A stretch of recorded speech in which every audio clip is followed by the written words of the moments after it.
Alright, so welcome back din sa ating channel dito sa Bobs TV. Okay, so ito pag-usapan natin mga babayan, no? Dahil ito pong ICC ay naglabas po ng notice to the public mga babayan. Ito po yan, no? At ang nilalaman po nito mga babayan ay ang notice to the public na kung saan, no? Sinasabi po ng ICC, it has not approved any in-person family visits to ex-President Rodrigo Duterte this week, mga babayan. Ibig sabihin, mga babayan, no, pinagbabawal po no, ang pisikal na pagbisita sa dating Pangulong Duterte dyan po sa ICC. No, pero, the family will send 6 Filipino lawyers, longtime friends of the former president to ensure that he is properly represented, mga babayan. Nakakapagtaka dito, mga babayan, bakit wala po no etong si Harry Roque?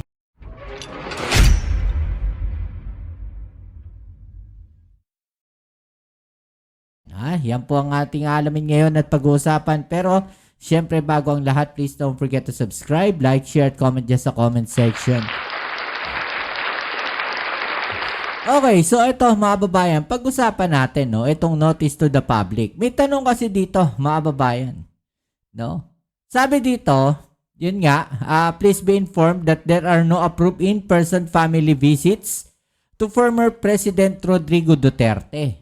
While the court conducts hearings, telephone calls will continue to be made available. So pwede daw po siyang tawagan, mga babayan. The following lawyers will attend the confirmation of charges hearing in order to ensure that he is properly represented by a Filipino legal team, mga babayan. No? At dito nga po, kasama, ito pong 6 na abogado na to. Salvador Mealdea, Martin Delgra III, Silvestre Belo III, Alfredo Lim Jr., Cesar Dulay at Salvador Panelo. Ang nakakapagtaka dito, mga babayan, bakit wala po no etong si Harry Roque? Tuluyan na bang inabandona no ng mga Duterte etong si Harry Roque? O sadyang walang tiwala ang pamilya Duterte kay Harry Roque? O dahil may kinakaharap na kaso itong si Harry Roque na posibleng makaapekto, no? Diyan po sa ICC, no? Diyan po kay dating Pangulong Duterte. Kaya hindi siya kinuha. Kawawa naman. No? Halos sumimod na po yan si Harry Roque sa mga Duterte. 'Di ba? Halos dilaanan niya yung puwet at mga paa ng mga Duterte, mga babayan. 'Di ba? Sa pagtatanggol sa kanila. Halos isiksik niya yung sarili niya, 'di ba? Noon nga nakita natin, no, na halos magmakaawa pa yan na gusto niya makapasok sa ICC, hindi siya pinagbigyan. 'Di ba? Full-time siya Duterte diehard supporter Kung banatan niya yung gobyerno natin, gano'n na lang, no? Pero ang tanong, bakit hindi siya kinuhang abogado? Wala bang tiwala sa kanya itong mga Duterte, mga babayan? At hindi siya kinuhang abogado, pinagmamalaki niya, no? Accredited siya ng ICC, mga babayan. 'Di ba? Pwede siya diyan sa ICC, pero hindi siya kinuha. Doon ang mga Duterte na abogado. May something. No, may something. 'Di ba?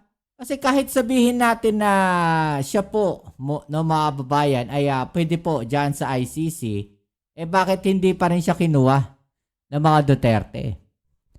'Di ba? Yun yung tanong dun 'Di ba? Yun yung masakit doon. Harry Roque, mukhang iniwan ka na sa ere ng mga Duterte. Yun yung masaklap doon, Harry Roque.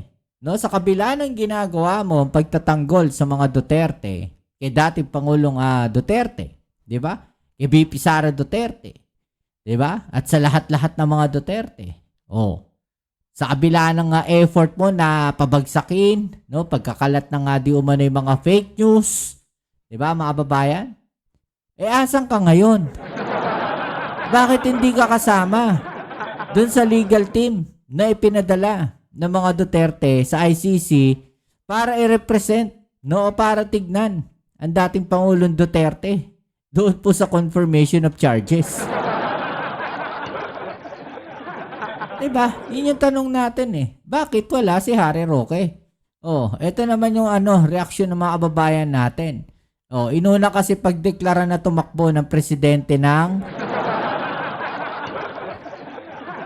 ito yung tanong walang Harry Roque? Yan natin, I'm not updated. Nasa na nga ba si Harry Roque? Tsaka si Bato, nagtatago na ba? Busy pa sa application ng asylum. Baka magsayaw lang doon, kaya di isinama. Diba mga babayan? Yun nakakapagtaka Bakit wala si Harry Roque? Oh, where's Roque? Just nuisance? Oh, wag mo nang hanapin yung litche na yon, yung bunganga niya. He cannot appear while his asylum is still pending. And where is Trillanes? Paldo na. Oh, how about Topacio? Sabi dito mga babayan. Diba? Kahit si Topacio wala rin. Oh, injustices patawa. Last minute afterthought. Diba? Wala po si Harry Roque. Kawawa naman to si Harry Roque.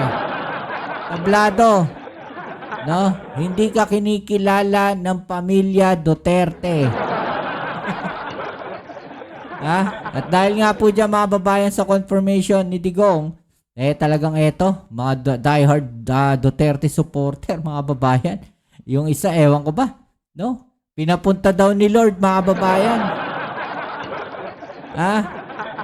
Ito pong isang DDS na to ay pinapunta daw po dyan ni Lord. No? Dahil kailangan daw po. Urgent daw, urgent. Anong magagawa niya dyan mga babayan? Magagawa ba siya? Ang hirap kasi dito sa mga to, mga babayan, no? Pati yung Panginoon, ginagamit nila. Pati yung salita ng Panginoon, ginagamit nila. Hindi nyo ba naaalala? Diba? Yung sinasamba ninyo, yan yung taong nagmura. No? Tinawag na stupid yung Panginoon natin. Tapos sinasamba ninyo. Tapos ngayon, ang lakas ng loob ninyo gamitin yung salitang Lord. Ikinukonekta nyo sa Kanya. Maya naman kayo, kilabutan naman kayo. Again, I'm not against dun sa tao No, against ako dun sa ginagawa nila. Diba? Dito sa mga kababayan natin na to. Diba? Nakakaawa nga sila actually Diba? Kasi ganun sila na manipulate Ganun sila na paniwala. Diba? Ganun sila na bulag, mga kababayan. Itong mga tao na to. O eto, panoorin natin, no? Bakit daw siya diyang pinadala ni Lord? Kawawa naman si nanay. Saan ka galing?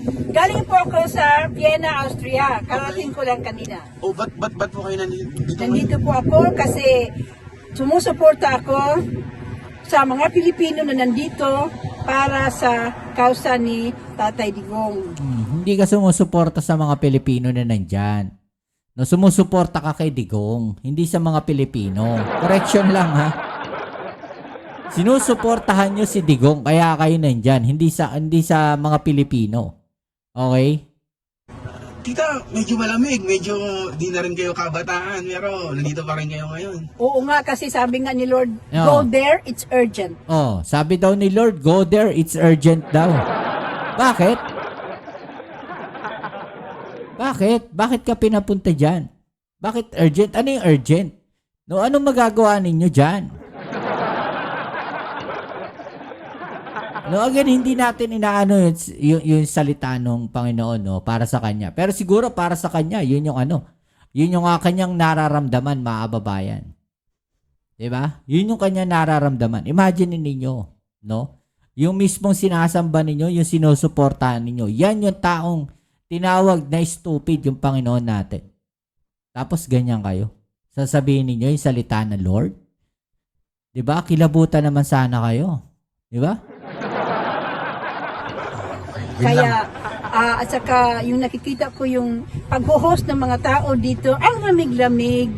Tapos yung na nafe-feel ko yung burden ng Panginoon para sa nangyayari sa ating bansang What? Pilipinas. Ano daw? Burden daw ng Panginoon? Mga babayan? Ulitin nga natin. Yung burden ng Panginoon para Oh, yung burden daw ng Panginoon, mga kababayan, para sa... sa nangyayari sa ating bansang Pilipinas. Oh, Kay Duterte. sa nangyayari sa bansang Pilipinas at kay Duterte. Burden ng Panginoon sa nangyayari kay Duterte? Talaga ba? Totoo ba yung naririnig ko? Well, as for me, marami namang kababayan natin siguro nag-iisip neto. No, na yan na yung balik sa mga ginawa nila before. 'Di ba? Yan yung mga nakikita natin sa comment eh. Yan yung nakikita natin reaksyon ng mga kababayan natin. But to the extent na gagamitin nyo pa rin yung Panginoon sa ganitong sitwasyon, maya naman kayo. Kilabutan naman kayo. 'Di ba? Hindi ata tama na gamitin yung actually ayoko nang pag-usapan pa eh. Kaya lang kasi alam niyo 'yon, 'di ba? Alam niyo 'yon, hindi dapat eh, hindi tugma, hindi akma. No, yung gamitin yung pangalan ng Panginoon para sa ganito. 'Di ba? Hindi akma, hindi tama, mga babayan. 'Di ba? Idadamay niyo pa kay Duterte? Bakit? Utos ba ng Panginoon na gawin ni Duterte yung mga gano'n?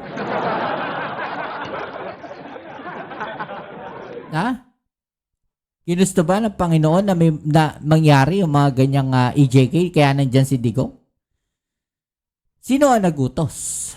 Yung Panginoon ba? Yung Panginoon ba nagsabi sa kanya? Nagawin mo yan. No? Eh nasa utos ng Panginoon yan na huwag kang papatay. 'Di ba? So ano yung pinagtatanggol ninyo rito? Bakit ginagamit ninyo yung salita ng Panginoon? Bakit nyo ginagamit yung salitang Diyos? 'Di ba? Pangit. Hindi maganda. Hindi akma. Yung lawlessness at righteousness ay kailangan ng prayer.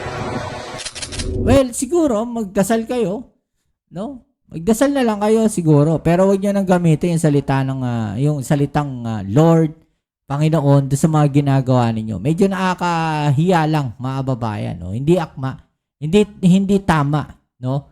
Oh, sabi nga dito, go there, it's urgent, sabi daw ni Lord of the wag na, no? Lord niya, may tail. Oh.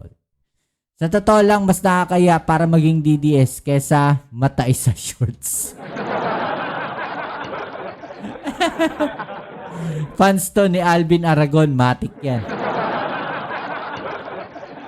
Oh, ito. Oh, nakalimutan na minura nung tatay nila si Lord. Exactly, 'di ba? Exactly.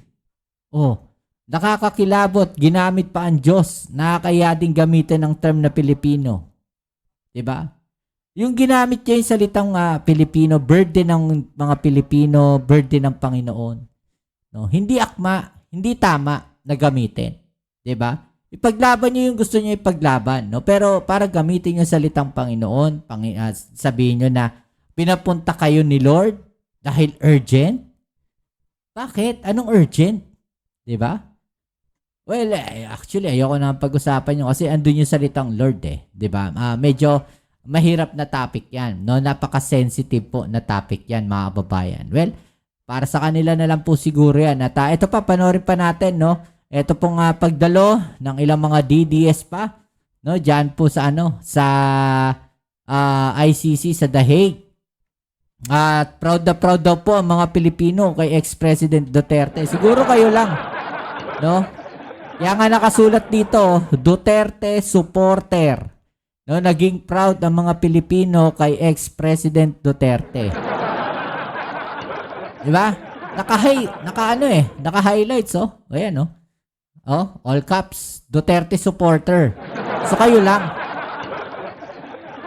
Oh, para sa taga-suporta ni dating Pangulong Rodrigo Duterte. Sa mga taga-suporta lang, ha? Huwag nyo idadama yung sambayan ng Pilipino, ha? Naging ligtas sa mga kalsada sa Pilipinas ng dahil kay Digong. Kaya hanggang dulo raw ay handa siyang suportahan ng dating Pangulo na nahaharap sa mga kaso ng crimes against humanity sa International Criminal Court sa ICC. Naging ligtas nga ba mga kababayan? Naging ligtas nga ba ang mga kalsada noong panahon ng dating Pangulong Duterte? Well, ito, panoorin natin yung kanilang mga sinabi. We love that person. Sino po? Yan, yung tatay nilang karton, mga kababayan. Andito kami, masaya kami na na malapit kami kung saan si PRD nandoon. Breathing the same air that PRD breathe. Yes? Hanggang sa dulo.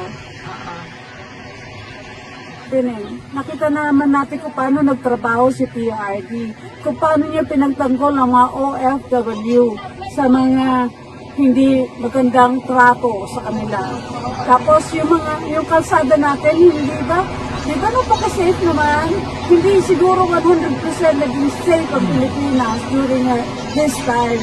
Pero alam ng buong mundo kung gaano tayo naging proud bilang Pilipino. Kayo lang siguro, no? Actually dati, supporter sa ni Duterte. Pero nung lately nakita ko, no, na-realize ko na, oops, teka, parang may mali. No, parang merong hindi tama, mga kababayan. Kasi parang nagkakaroon ng mga news blackout somewhere. Tapos kaliwat kanan yung napapanood natin. No, na may ganito, may ganyan. Tapos ma-realize mo na, teka lang, totoo ba na yung mga yan ay mga involved, no, sa usaping droga? Kaya tinira yung mga yan. 'Di ba? So, doon ma-realize mo na teka lang, parang meron something, no? Parang merong mali. Tapos malalaman mo na merong mga bayaran pagka merong naitumba. 'Di ba? So, doon pa lang mapapaisip ka na talaga na merong something sa loob ng kanilang mga ginagawa noong time na 'yon. 'Di ba? That's it. Yes. Yun ata yung nakalimutan o na-i-analyze ng mga tao na to, mga babayan.